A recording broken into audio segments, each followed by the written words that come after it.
welcome back once more. We did get Danny back. Yeah, I'm here. She's here again. Y'all voted correctly. That's what. She's here to help us out with the Form Check Friday. If you haven't seen one of these before, we take your videos that you've submitted, we critique them, try to offer good quality advice for bettering yourself as a powerlifter. Danny is a powerlifting coach here for Calgary Barbell, in case you didn't know. She's also super heckin' strong. And a tough critic. And a tough critic. Not quite as harsh on depth as Dylan is, but nobody is that harsh. What is your best deadlift? Ooh, but you gotta hurt me. I pulled 200 in training, so I'll stick to that. 200 kilos. 197 and a half in meat, right? No. No? 192 and a half. 192 and a half. I think. Oh. That's barely anything. All right.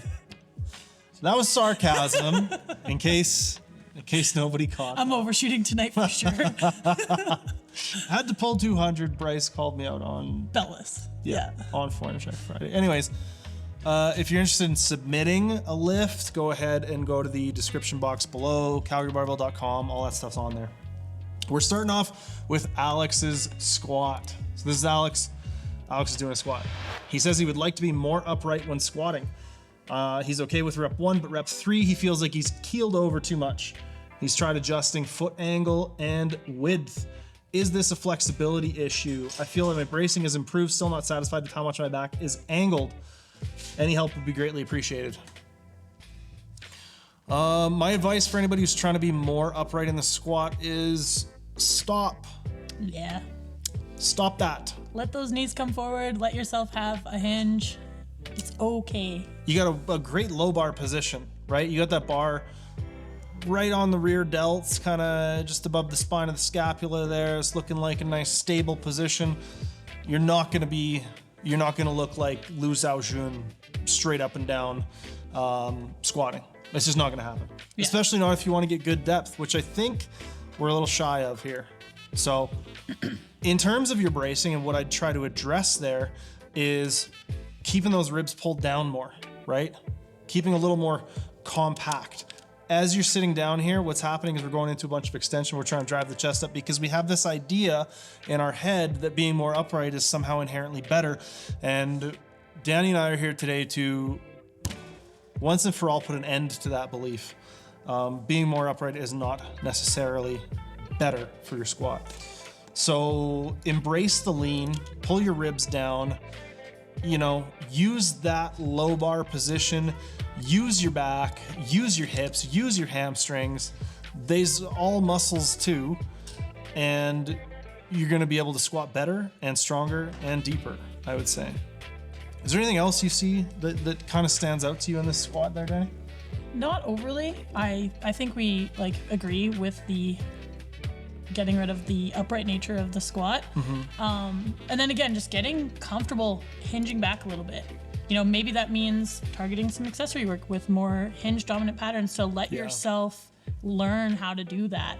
And then allowing that to carry over to the comp squat as well. What kind of accessory movements would you recommend? I've been a big fan of good mornings lately, various forms of good mornings. Yeah. With hinging, I tend to pretty much always go to the stiff leg deadlift or the Romanian deadlift, just for teaching people how to hinge. Yeah. And that's not to say you need this crazy hinge and a bunch of forward lean in the squat here, but you do need to be able to effectively hinge in the squat and in the deadlift. We need those hips to come back a little bit more in the squat for you to have a good low bar squat. And fighting against that is just creating more position changes throughout the lift, which is just allowing the weight or the barbell to bully you, which we don't want. Yeah, which I think is the other thing I'm seeing here is that as you're getting into the bottom, your shoulders are shrugging up quite a bit.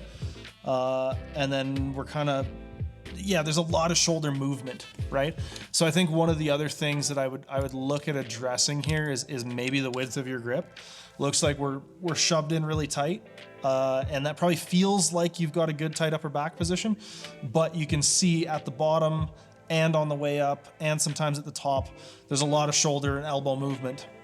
So we're not quite as locked in with that shoulder blade positioning relative to your rib cage as we'd like to see.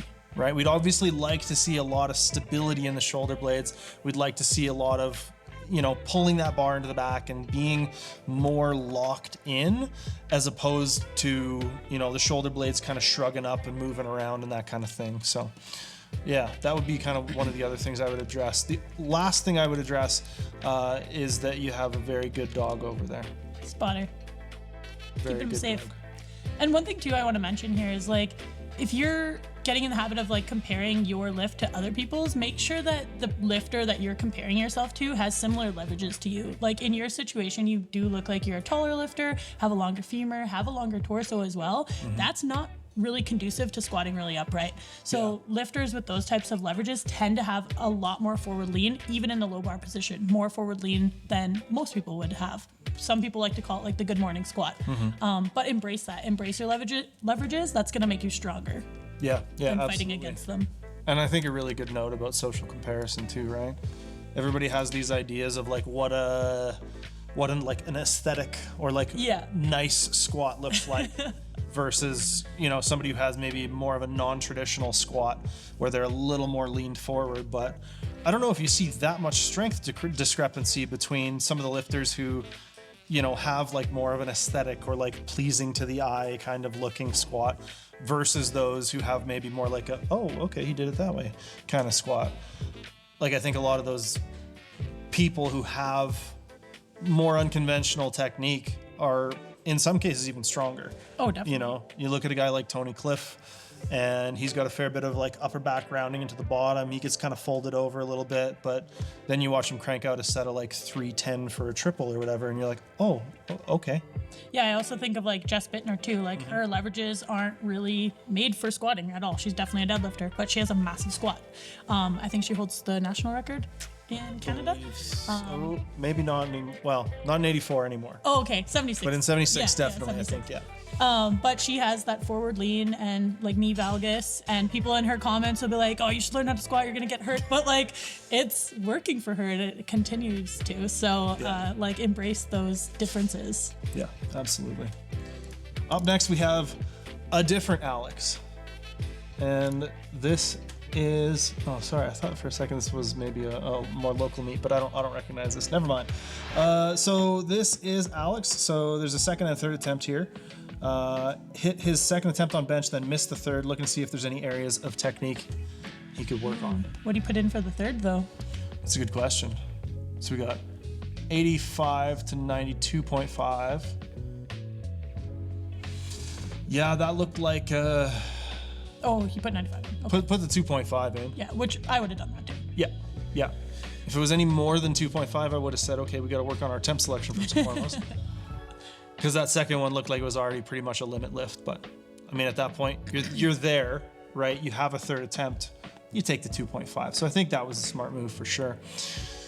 In terms of the actual technique here, On the third one, it really looked like right before the chest, we had all this tension build up, and then we kind of just dropped it into the last inch of the touch. Yeah, definitely. And that's where we really want to be able to keep the most amount of tension. So I think maybe practicing like a slightly lighter touch could be something that's beneficial to you, just keeping a bit more position. You can see like your head lifts a little bit, your shoulder lifts a little bit. So that's telling me that like we're just losing some tension in that position there. Yeah. And under a third attempt, that's like where we need to be the tightest. Yeah, I think even losing a lot of position there. We do a similar thing there, but we're just able to recover better. And I don't know if there's no hard and fast rule of like a light touch is better, a heavy touch is worse. That's not necessarily what we're trying to say here. It's like, what can you control? Exactly. Yeah. Exactly. And what's repeatable and what's consistent for you. And, if I was to make some sort of like general rules and heuristics and stuff, it would be that somebody with your leverages, longer arms relative to their torso, width and thickness and that kind of stuff, bit of a wider grip, tends to be one of the lifters who does work a little bit better on a lighter touch, on maintaining a little bit more of that tension in the bottom and with the bar on the chest there. I think you're going to get a more consistent press more often than not, utilizing some of those lighter touch cues.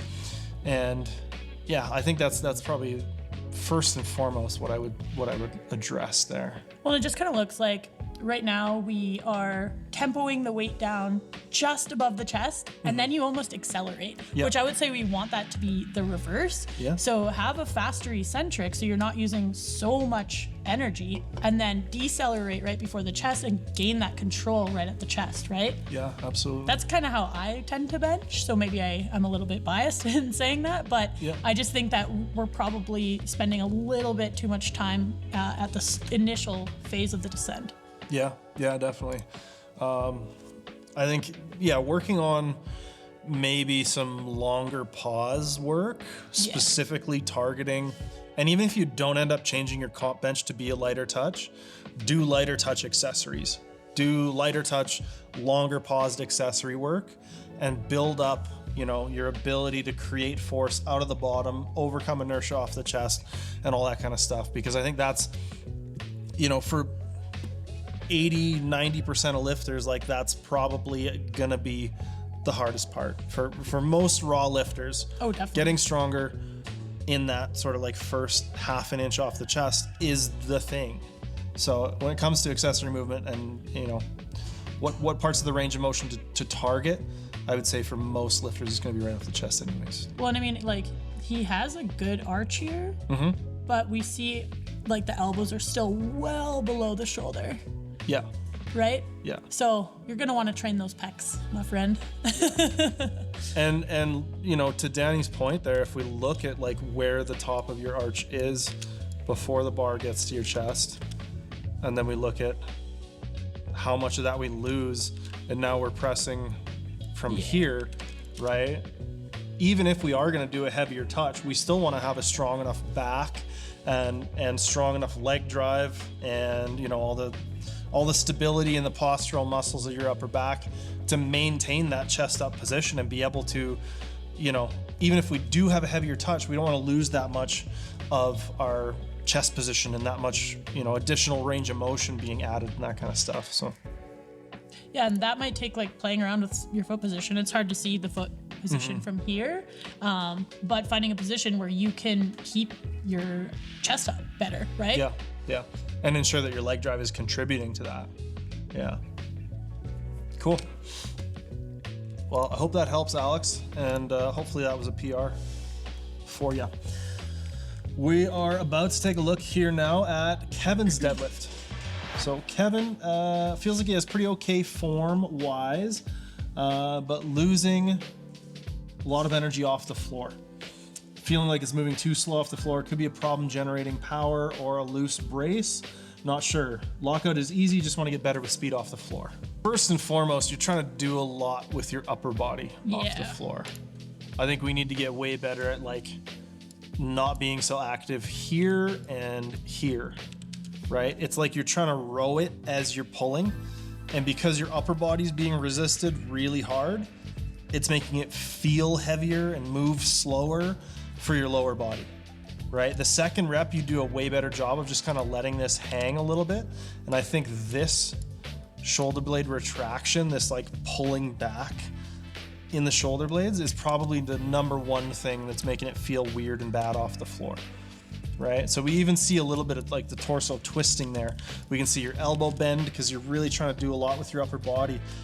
I want you to start thinking about your hands as hooks and like just being fully almost relaxed through your arms. Thinking more about the anchor point as like lats in here under your arm, right? Hand and lat, that's it. We don't want to be thinking about super tense upper body or trying to pull the shoulder blades back. Because you get to the top and you're super locked in. Second rep, we do a lot less with the upper body. The shoulder stays a little more forward, and the second rep is way faster and way cleaner. So I think the biggest thing is you just got to stop trying to like row it as you're deadlifting it. Yeah, I agree with that. And then like I think the last thing I would just suggest is trying not to lean back into the lockout quite so much. It looks to me like if we could see the knees, we'd probably see a soft knee starting to occur. So if you lean back a ton, you're going to shove your knees forward, which can be an infraction in powerlifting. You would get a red light for that. And I think like there's probably nothing worse on the ego than making a lift and like losing it for something silly like that, right? Yeah. So if you just stand up tall and focus more on like finishing with your hips, pushing your shoulders towards the ceiling rather than leaning back. That should lend itself to more balance at the top, and then a clean lockout for competition standards. Yeah. Because you can see, like, in the first rep, he's really in his heels, and then the second rep, we go like heel to toe, and just kind of lose a little bit of that balance. Yeah, I think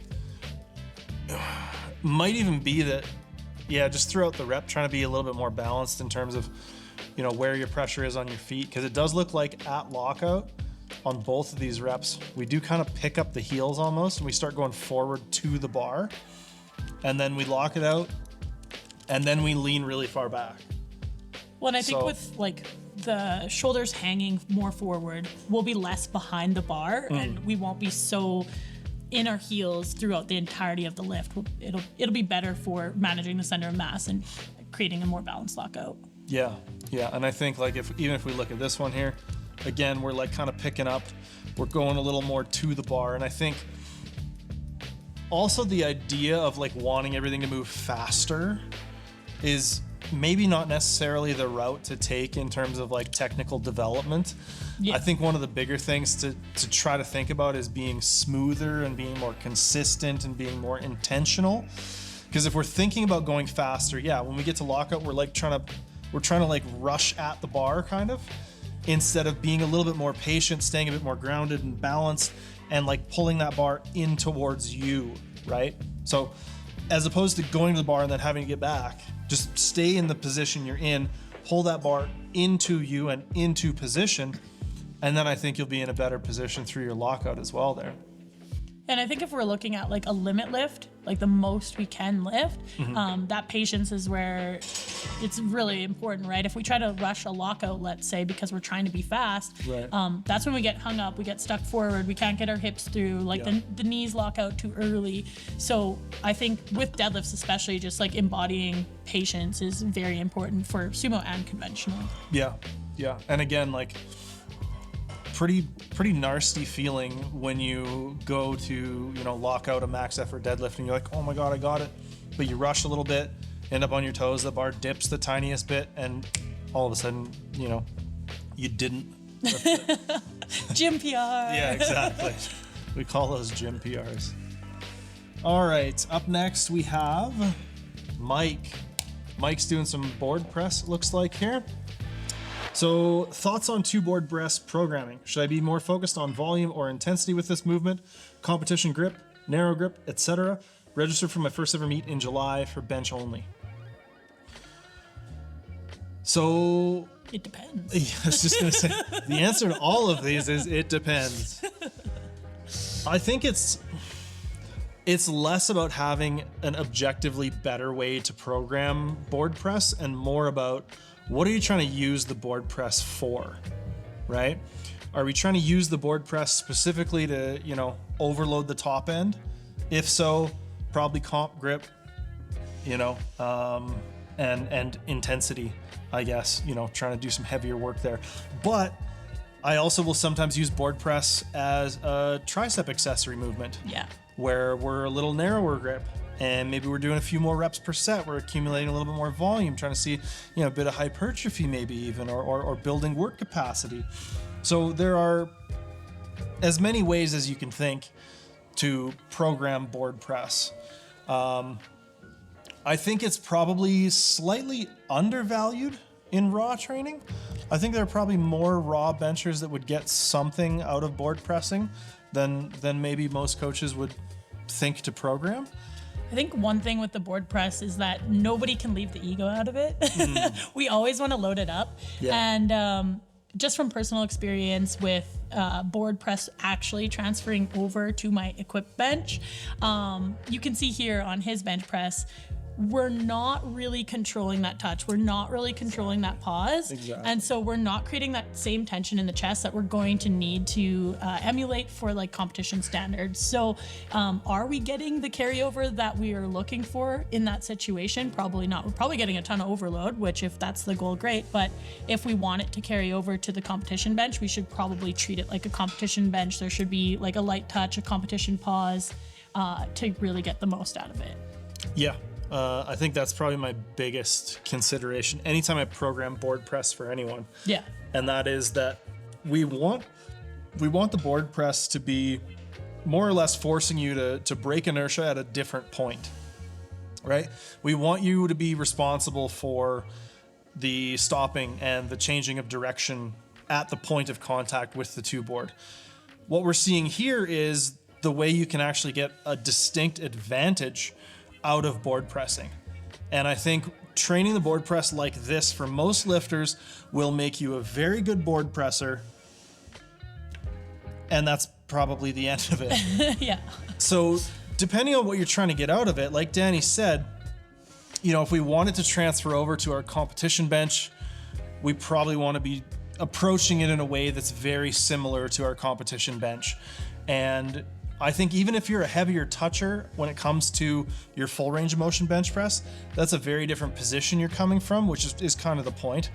But I think if we're using that kind of heavy touch on the board press, I think we're losing out a little bit, where we could be really controlling, focusing on kind of hammering a part of the range of motion that is going to be otherwise very active in any rep you're doing. So, you know, taking that out and making it a little less of like something that's in your control and a point in the range of motion where you're under less tension, I think removes some of that transferability, removes some of that, specificity as well. Yeah, I think the first time I had it in my program, I put on 130 kilos and I benched it for almost 10, which that's way above my max. I was stoked, but then I think like Rhea and maybe Mayhar kind of called me out on, using the board properly. And so the next session I went in and I had like 120 trying to do it like properly, come to that full stop. Yeah. And it was like RP 9. Yeah, it changes things pretty substantially. However, I think it's, especially for a bench only lifter, I think it's probably a pretty worthwhile thing to have in the rotation and to be doing and to be trying to work with. I would just, first and foremost, with any programming decision, you want to figure out not what the best movement is, but what the best movement is for you, for the purpose of what you're trying to get out of the exercise. So there's a lot of questions and investigation to do there in terms of figuring out what the best exercise is, because it's very, very context specific. Our last lift of the day is Vignesh, and we're doing some deadlifts. So, very, very opposite of what Kevin said here. He moves weights very fast off the floor, but tends to struggle a lot during lockouts. How do I make my lockouts faster? I've been using this form for the last 2 years, and feeling, comfortable, no pain whatsoever, but just wondering how to. It sounds like he's had a lot of people tell him not to round his back.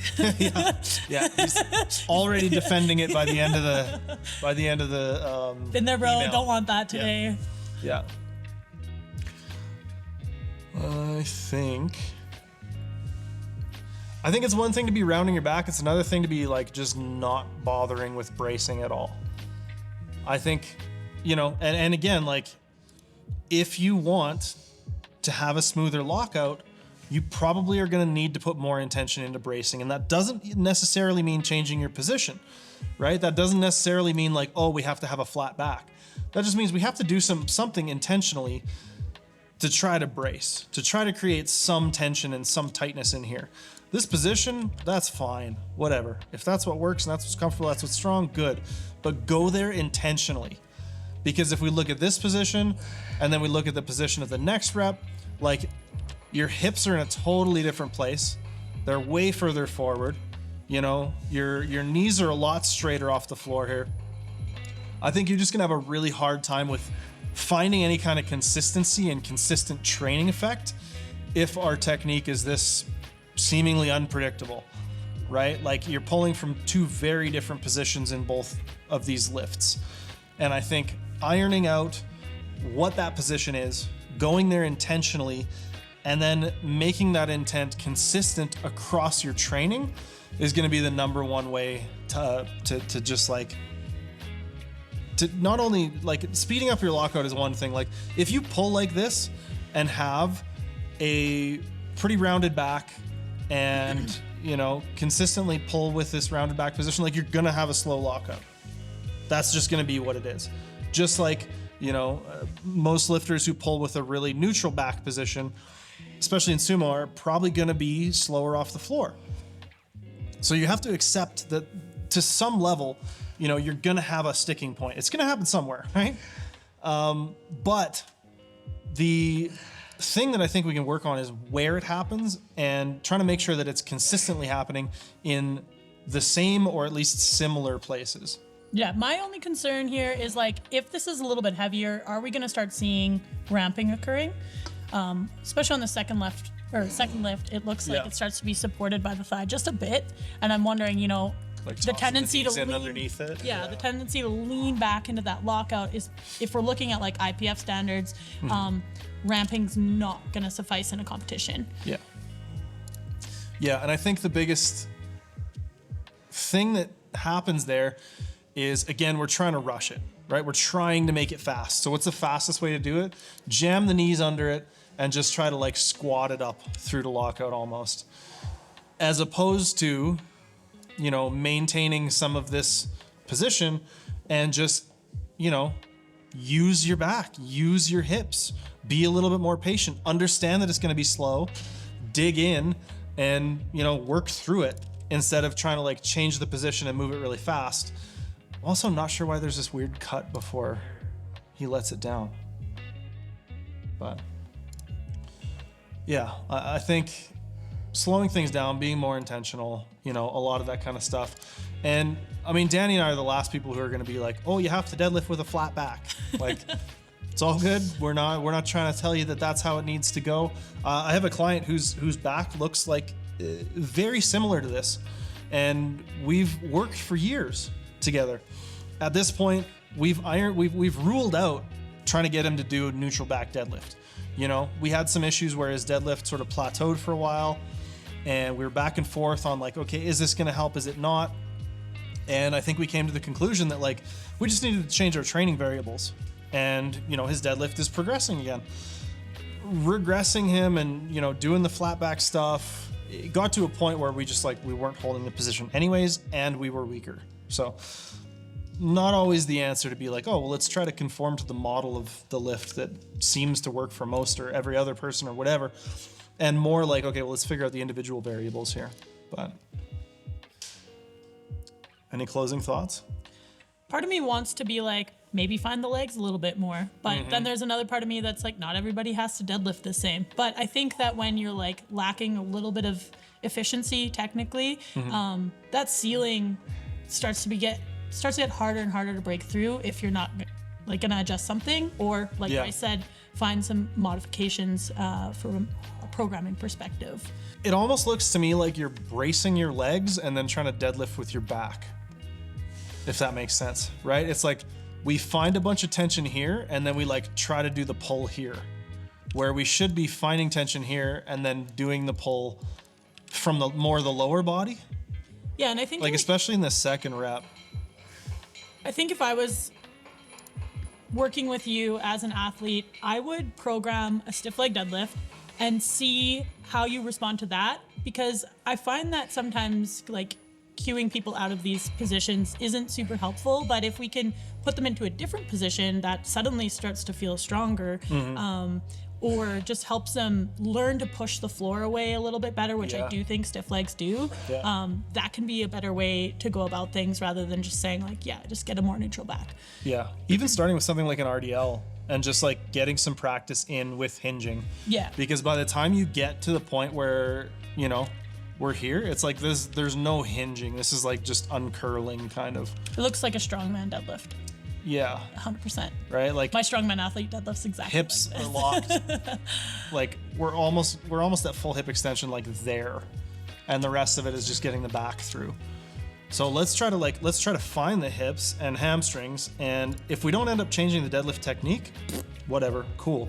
At least we're going to build stronger hips and hamstrings, and honestly that's never going to hurt your deadlift.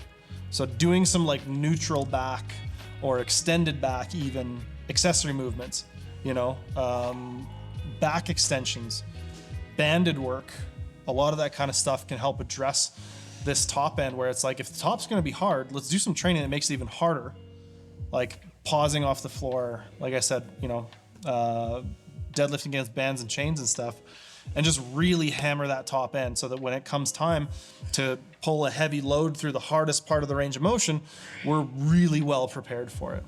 All right, that's it for us this week. Let us know in the comments below if you think Danny should get an invite back. I'm never coming back. And then she'll let us know if she ever wants to come back. Anyways, thank you, Danny, again for coming on and sharing your knowledge with us. Where can people find you if they want to find you on Instagram? Danny CVB. Danny_CVB. That's the one. All right. Make sure to check out CalgaryBarbell.com. Maybe you want to work with Danny as a coach. Maybe you want some nutrition coaching from Danny. She does all those things and she does them exceptionally well. So head over to CalgaryBarbell.com. You can check out all our other stuff there. And we'll see you next week for Form Check Friday. Bye. Bye, everyone.